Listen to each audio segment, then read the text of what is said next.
This is a whelen hds14/28, and he says there's no output, so I'm going to take it apart. You always want to make sure when you're working on this that this is going to be completely dead. You don't want to have any voltages here. These two here are your high voltage output. You may only have 14 volts or 28 volts going in, but you have 350 to 400 volts DC going out. So it's very high potential voltage going here. You can always take a voltmeter, and I believe it's the top two here. You can put your voltmeter DC and you can read the voltages on that. So, like the sticker says, warning, high voltage, wait 5 minutes after shutting off before starting any work on strobe light system. You can take these 4 screws off. By the way, before I start this video, I do repair these, so if you are looking to repair your hds14 28 volt power supply, I will repair it and return it to you. You can just send me an email. I'll have my email in the video description. It's hitandrepair@gmail.com, but I'll put that in the video description so you can click on that. And I do repair power supplies like this. Yeah, so anyway, 4 screws, we take them off. When we get those 4 screws off, I'll show you what to do next. Okay, we got the 4 screws removed. When you take the lid off, this is what you see. You got 2 diodes here on the bottom of the board. This is where your main power comes in. And across this point here and this point here, underneath the conformal coating, is a fuse. It's called a PICO fuse, P-I-C-O fuse. It's a green looking fuse. They sometimes go bad if you're trying to start your airplane with a battery charger and you turn on your strobes. That will blow this fuse, and it will also cause problems. I do have that fuse in stock. I have not diagnosed anything with this particular model yet, so I'm just going through a teardown and just showing you what I go through as I do it. The next 4 screws here are these outer screws. I'm going to take them off. There is 1 screw here that always has a washer on it.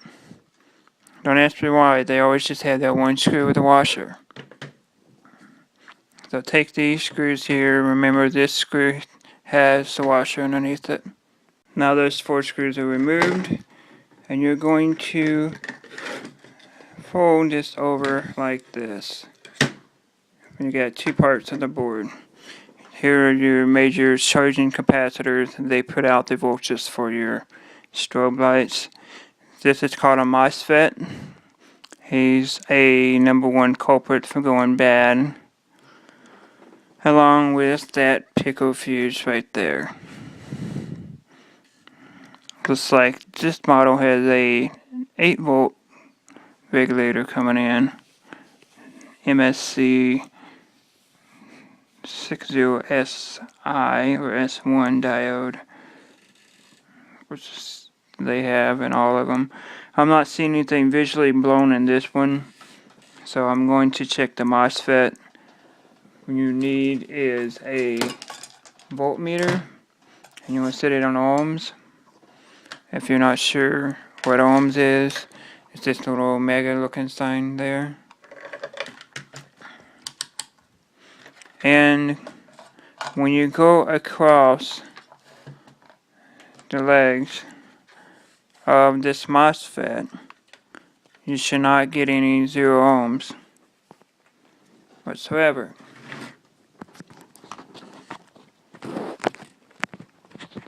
I'm going to try to get you to see.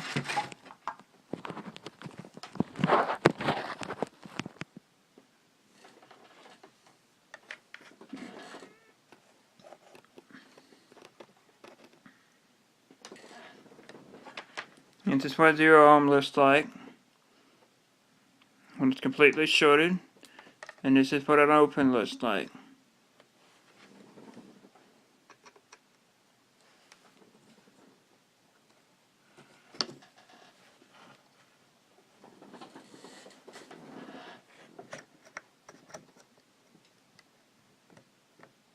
I know you can't see it because of my hand, but that shows 7.16 mega ohms.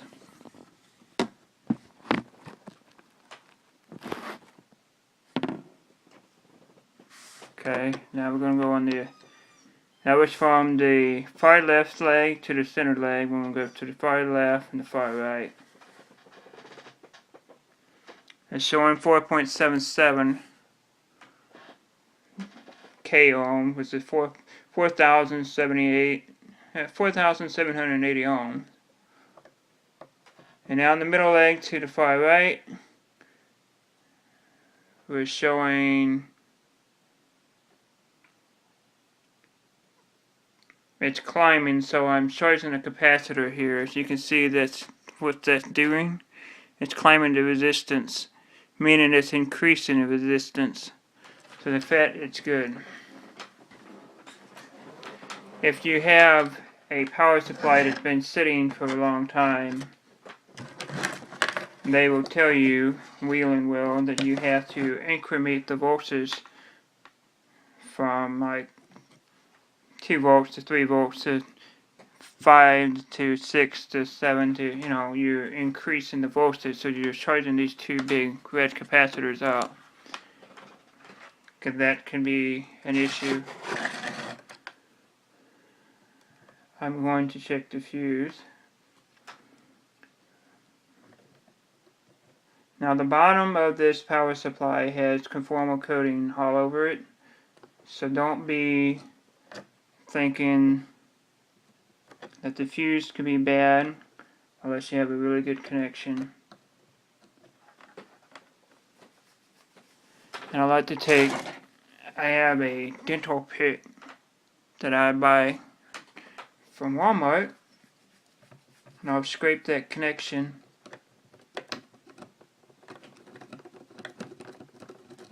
so I can get a good contact.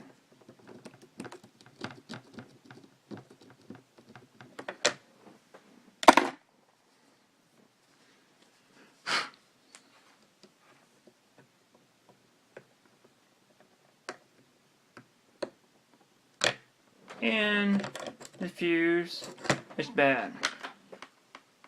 So, for this one, all I have to do is change the fuse. I'm betting this was plugged into a charger. I'm going to check that MSI diode. Okay, that's good. So that pickle fuse is the only thing that's wrong with this. I'm going to go ahead and change it. It's kind of a chore. If you have a soldering iron, you need to use a soldering iron. And I use a toothpick. And what I do with the toothpick and the soldering iron is I take and I heat up this area here. You can also use a small wire cutter to get underneath while you're heating it up, and you can bend the lead back, and then when you get that done, you take and you'll hold the soldering iron and you're going to poke a hole through the board.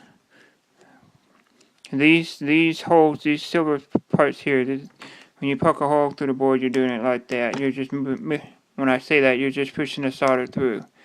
So when you get the fuse put into it, which they use is a 15 amp Pico fuse, I believe. I will have to look and see what my part is. But anyway, I'll get the fuse put in. I'll show you what the fuse is actually, and then we'll plug it in, show that it works. I was right about the Pico fuse. It is 15 amps. You can't see that on here, but trust me, it's a 15 amp Pico fuse. And I'm going to demonstrate, or try to demonstrate live, how to change this. You may not be able to see it. I have a better video online onto changing capacitors, which is the same way as how you do this. You also need to have some solder. I wouldn't suggest buying solder from Walmart.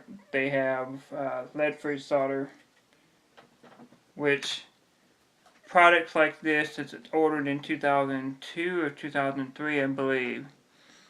We can use lead solder.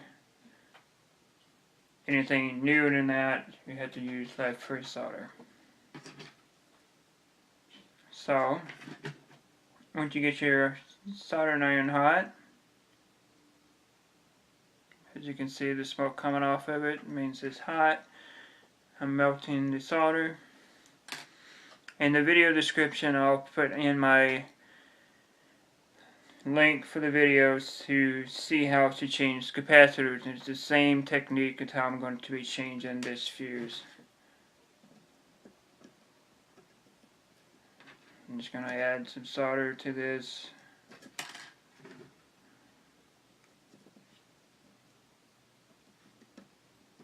Sometimes it goes well, sometimes it doesn't.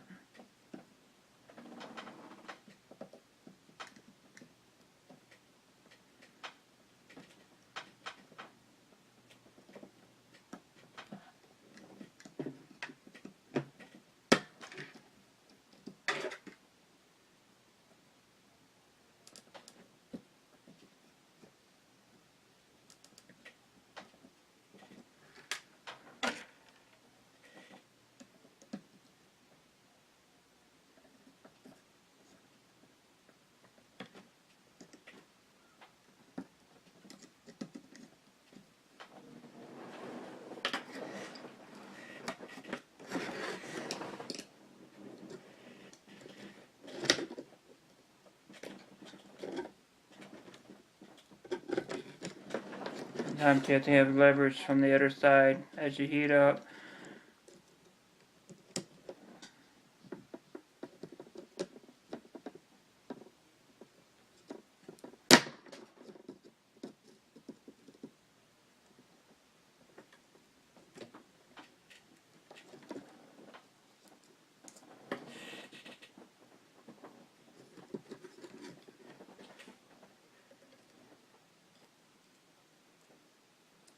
You probably want to just skip on to the next part of this after I get it done. Put in the next clip you'll probably will see that I am hooking it up to this red solo cup. This is my testing apparatus. I have a flash bulb inside these two red cups. That way it doesn't blind me when I'm trying to test out these store power supplies.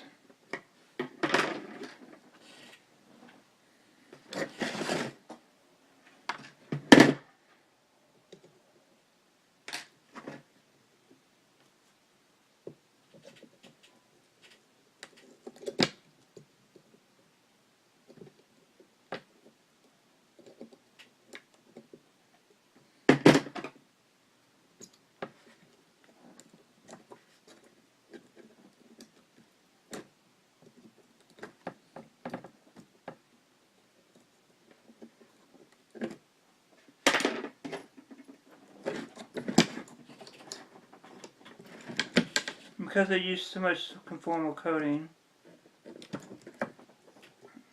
I'm just going to take a screwdriver and use it for leverage on the other side against the board and pull the fuse.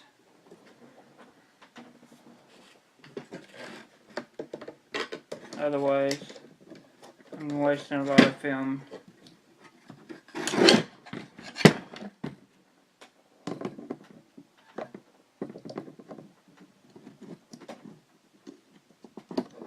fact, I'm going to end it here. As you can see, I got it hooked up, got it put back together, got my strobe hooked up to it, and I have my power supply. Now I use 28 volts on my power supply because my power supply is only capable of doing 3 amps maximum, and at 28 volts this thing puts out 2 amps, and at 14 volts it puts out 4 amps. So when this thing draws 400 volts coming out, it's going to be maxing my power supply down probably to 5 volt, and you'll see the current close to 3 or a little bit over. But you will see the bulb is flashing.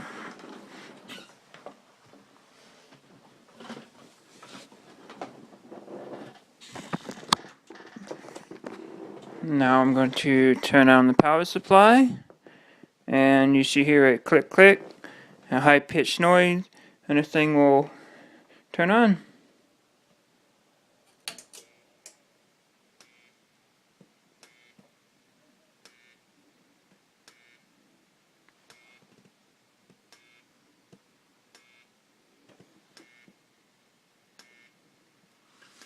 Okay, so it's working at 28 volts.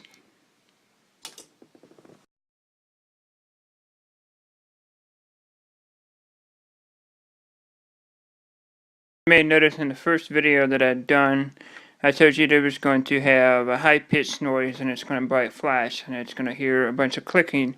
Well, the clicking you will hear with my power supply, and the high pitch comes from the flash bulb. After I hooked it up back to the second output, it was doing the same.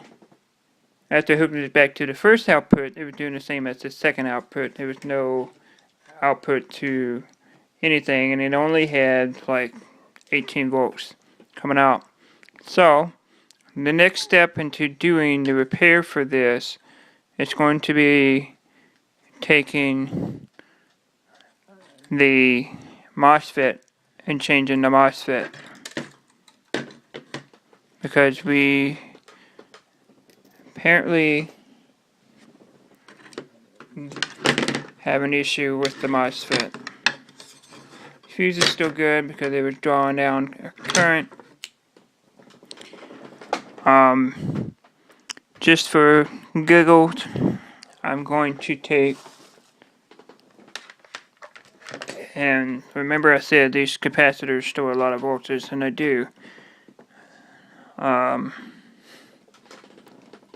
can't exactly find where the voltage is on here, but I can guarantee you they're very powerful capacitors since they had that bar on it. And I'm going to go across the purple and orange, and then the black and purple, and make sure there's no voltage whatsoever.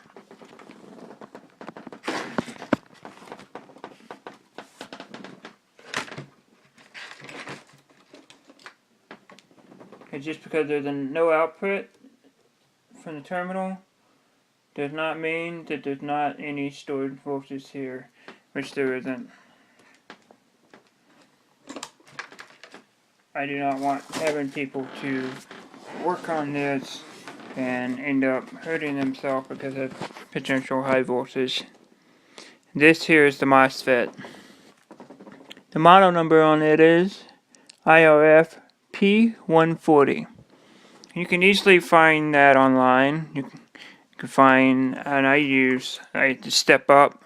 It's IRF-P150. It means it handles 150 volts, or it's higher current capabilities than that. So you always want to make sure that you replace it with something equal or better.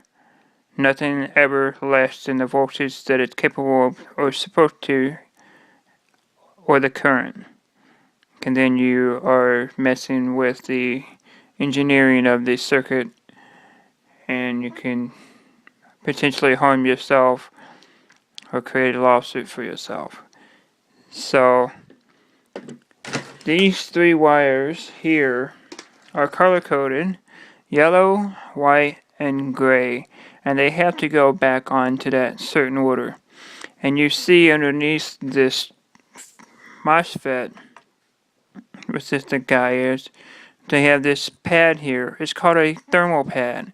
It's also isolating this MOSFET from this case because it has this metal tab here.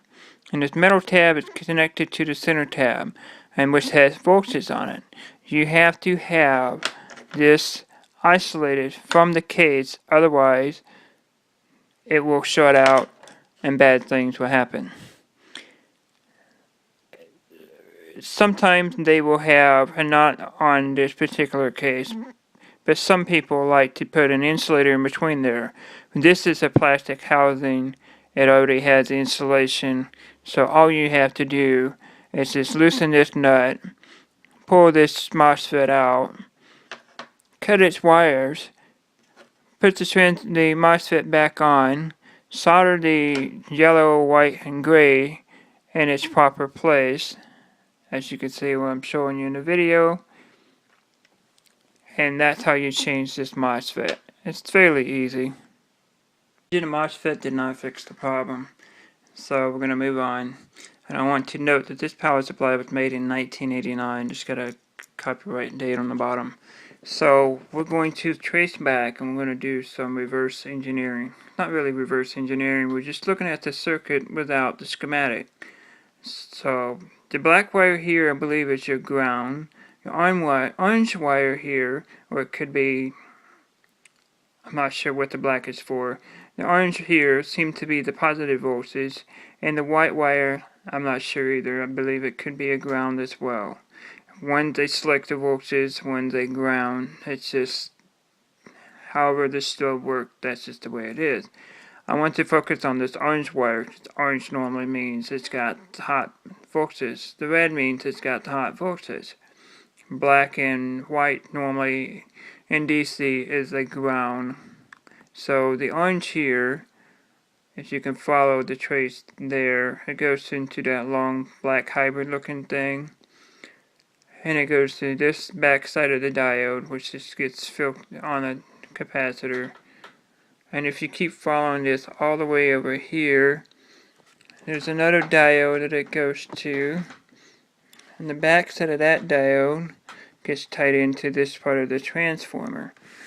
Now, the first video that I ever made on a whelen power supply, and it was for a dump truck, it had a lot of cold solder joints. Well, an example for a bad solder joint, it's not really a bad solder joint, it's just a shadow. But this right here, let me find me.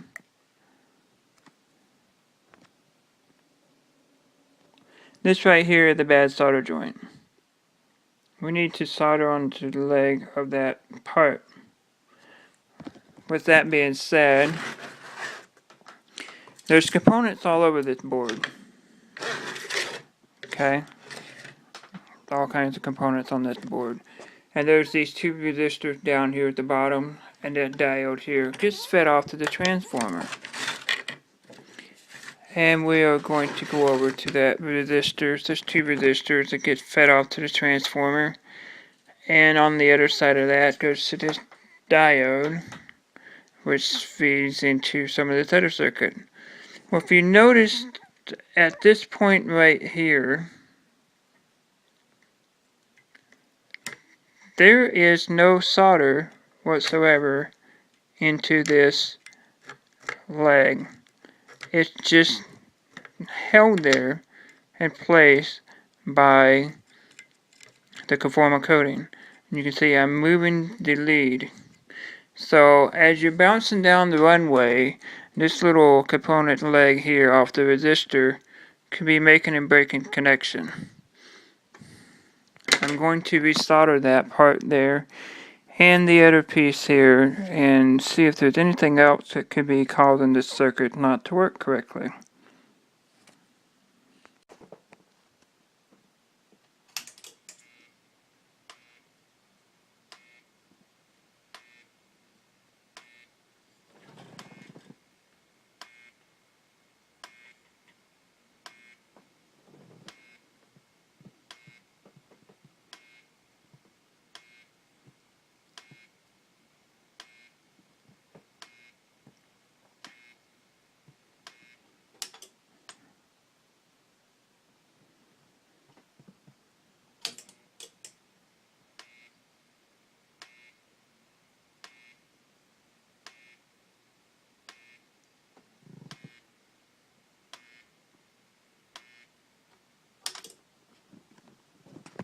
Okay, now we're going to plug it into the other side and see, by chance, did we fix it?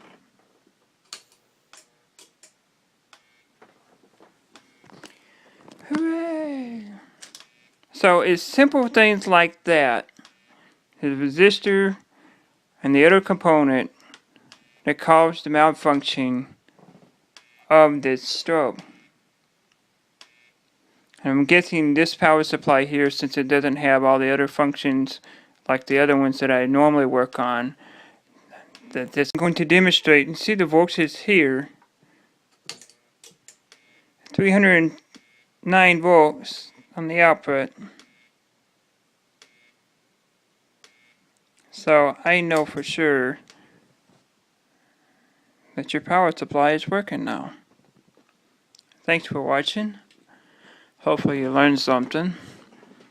This is a hds14 28 volt 14 volt whelen power supply.